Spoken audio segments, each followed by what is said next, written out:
Et maintenant, une affirmation qui va vous surprendre et qui d'ailleurs fait la une du Figaro tout court. Ce matin, l'édition papier, les Français n'approuvent pas la proposition de loi visant à légaliser l'euthanasie et le suicide assisté. C'est ce qui ressort de l'étude que vient de publier la Fondation pour l'innovation politique. Son directeur général, Dominique Régnier, vient en parler pour la première fois à la radio sur Radio Classique. Dominique Régnier, bonjour. Bonjour David Abiker. Merci d'être avec nous ce matin pour évoquer les résultats surprenants de cette étude. Merci d'avoir choisi Radio Classique pour l'évoquer. Les Français refusent les souffrances de la fin de vie, mais ils ne sont pas pour autant favorables au suicide assisté ni à l'euthanasie.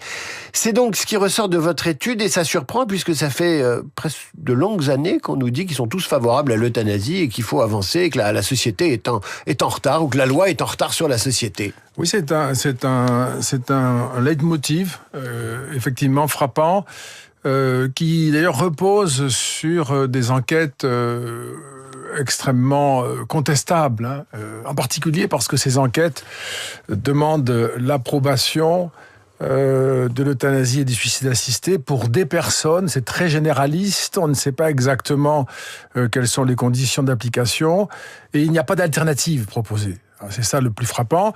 Là, lorsque nous avons interrogé, nous, plus de 3000 personnes, c'est à la fois pour les interroger à propos d'un choix possible, les soins palliatifs d'un côté et l'euthanasie, suicide assisté de l'autre, et puis sur des modalités pratiques qui sont contenues dans la loi, et tout cela fait apparaître une opposition très forte en réalité. Et la première chose que nous disent les personnes interrogées, c'est qu'il faut d'abord satisfaire en France les besoins en soins palliatifs. La moitié des personnes qui devraient bénéficier des soins palliatifs en France, en raison de leurs conditions, n'y ont pas accès, faute de soignants, faute de médecins suffisamment nombreux à être formés, faute de lits, etc. Et il y a quelque chose qui est, par principe, je dirais, irrecevable, de ne pas avoir l'assurance que l'on peut choisir les soins palliatifs et de proposer, avant qu'on puisse dire que ce choix existe, de passer à l'euthanasie et au suicide assisté. Et il est évident, et je crois qu'on le retrouve dans notre enquête chez nos 3000 personnes qui ont répondu, il est évident qu'elles ressentent une sorte de malaise, avec l'idée que, et ça rejoint un débat qu'on a tous les jours en ce moment, et que vous avez eu à votre micro à de nombreuses reprises, David Abiker, la crise de notre État-providence, la crise de la sécurité sociale, la crise de nos finances publiques, n'annonce pas partout plus de soins palliatifs. On a beau le dire, mais on va faire comment ? Quel est l'argent disponible pour équiper les territoires qui ne le sont pas ? Et la population ressent une pression sur l'absence de choix. C'est-à-dire qu'on va créer les conditions dans lesquelles, on craint en tout cas que soient créées des conditions dans lesquelles, peu à peu, faute de soins palliatifs, nous n'aurions guère le choix que entre l'euthanasie et le suicide assisté. Donc ça, c'est quelque chose qui est vraiment en train de parcourir la société française à bas bruit. Et c'est d'ailleurs pourquoi on retrouve des oppositions très importantes à cette proposition de loi, adopté le 27 mai dernier à l'Assemblée nationale. D'une courte majorité. Moi, je compte par rapport à tous les députés qui sont élus, il y en a 577, il y a 305 députés qui ont voté pour, ça fait 52,8%.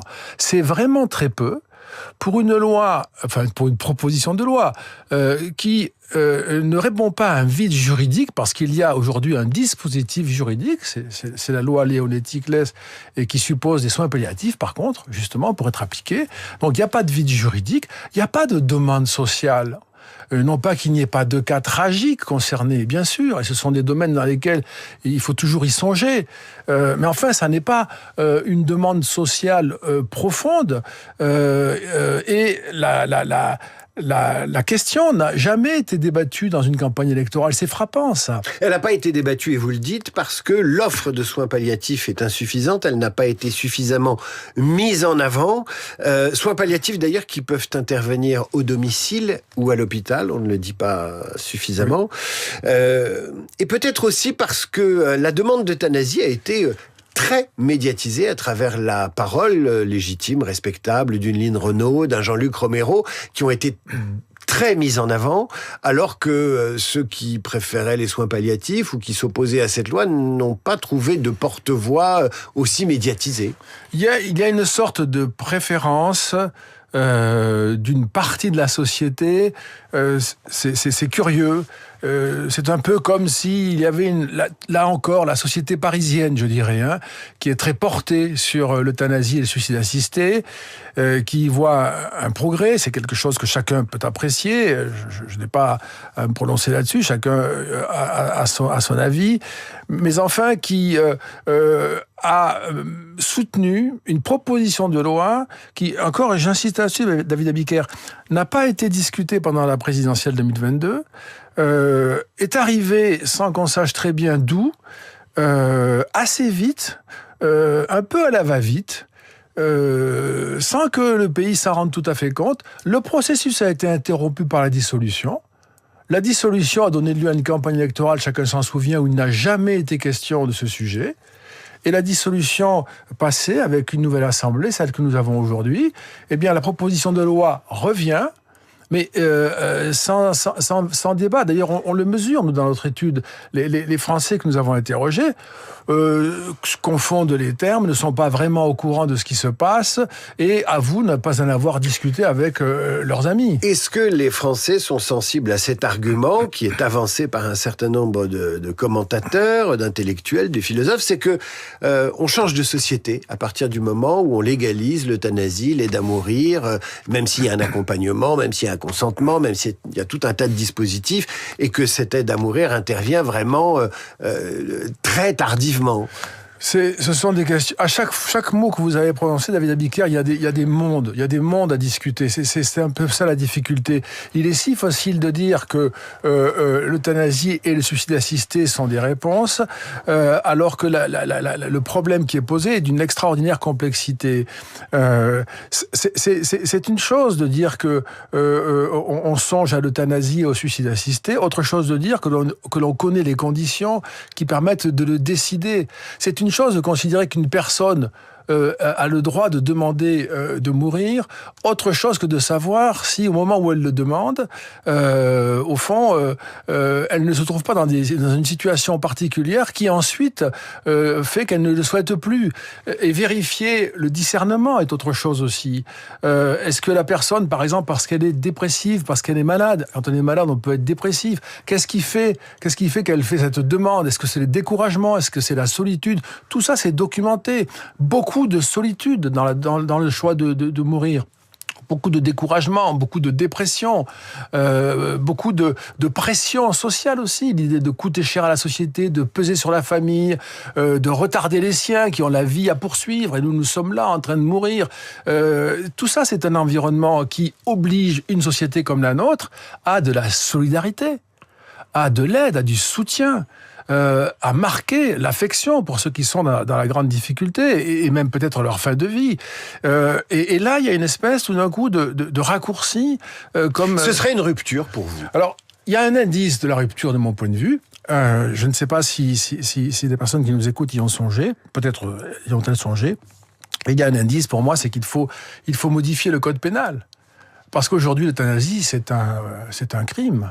C'est un meurtre, et c'est même un assassinat, dans la mesure où c'est organisé et prévu. Et donc, il faut changer le code pénal. Le suicide assisté ou l'euthanasie, c'est l'injection létale ou un produit létal. C'est l'empoisonnement dans le code pénal. C'est 30 ans de prison. C'est pas rien de changer le code pénal. C'est là que je ne suis pas d'accord avec l'argument des défenseurs de cette proposition de loi qui disent « ça ne vous enlève rien ». Si, ça nous amène tous à accepter un nouveau code pénal qui fait une exception supplémentaire au fait que le meurtre est interdit par le code pénal. C'est pas rien, ces choses-là. On peut pas passer comme ça par-dessus tout cela.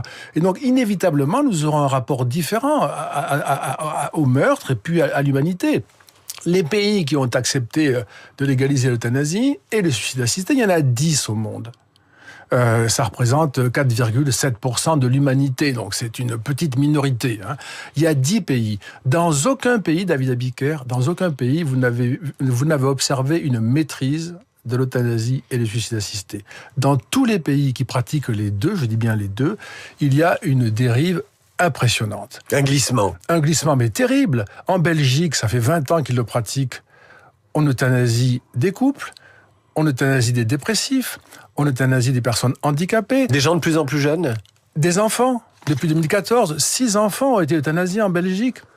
On euthanasie des personnes qui n'ont plus la capacité de conforter de redire, de répéter, de réitérer leur décision. On euthanasie clandestinement. À peu près, on pense que en Belgique et aux Pays-Bas, environ 30 à 40% des euthanasies ne sont pas déclarées. Je m'adresse aux politologues. C'est plus un débat droite-gauche. Non, c'est très bonne remarque, David Abiker, vraiment, parce que moi... Il y a pas d'un côté les catho-réacs traditionnalistes et de l'autre côté les progressistes, c'est autre chose. C'est autre chose, parce que moi, c'est ce qui m'a frappé en découvrant les résultats de notre étude, c'est que, d'une part, ça traverse absolument toutes les familles politiques qui sont toutes majoritairement opposées. Les moins opposés, ce sont, on va dire, les macronistes, pour aller vite, mais c'est quand même une majorité relative chez les macronistes qui est opposée. Les plus opposés, vous avez LFI, vous avez les LR, vous avez Reconquête, vous avez le Parti communiste français, etc. Mais c'est à peu près tout le monde, même le Modem ou Horizon, sont opposés. Les religions, évidemment, là c'est pareil, on a des formes d'opposition fortes. Les musulmans, les catholiques pratiquants réguliers sont très opposés, mais la plupart des Français sont opposés. Et puis, c'est quand même une sorte de, je dirais, de rejet général. Ma dernière question. Sauf que vous avez terminé. Non, allez-y. Ma dernière question n'a strictement rien à voir, mais je voulais vous faire réagir à l'éditorial de Guillaume Tabar, parce que sur le site de la Fondapol, il y a une autre étude très intéressante. Vous venez de publier, ça s'intitule « Contre la bureaucratie, la compétence du peuple ». C'est un hasard, mais ça pourrait être un slogan des agriculteurs en colère. Et je saute du coq à l'âne, ces agriculteurs qui refusent l'abattage des troupeaux face au risque d'épidémie de dermatose. Comment vous la recevez, vous, cette révolte paysanne sur ce sujet-là?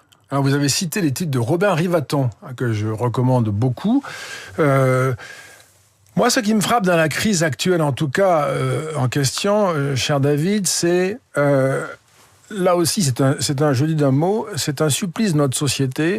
La défiance à l'égard du discours politique, du discours public est telle...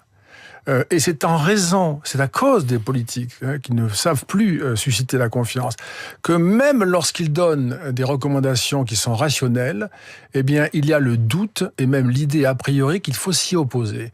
Ils ne sont plus capables de commander le pays, ils ne sont plus capables de le diriger parce que leur parole a été trop profondément affectée. Il y a un effet des réseaux sociaux, c'est certain, mais il y a aussi un effet de politiques qui n'ont pas été en mesure au fil des ans de donner du crédit à leurs paroles et de donner du poids à leurs actes et de faire de leurs actes d'ailleurs des réalités qui résolvent nos problèmes.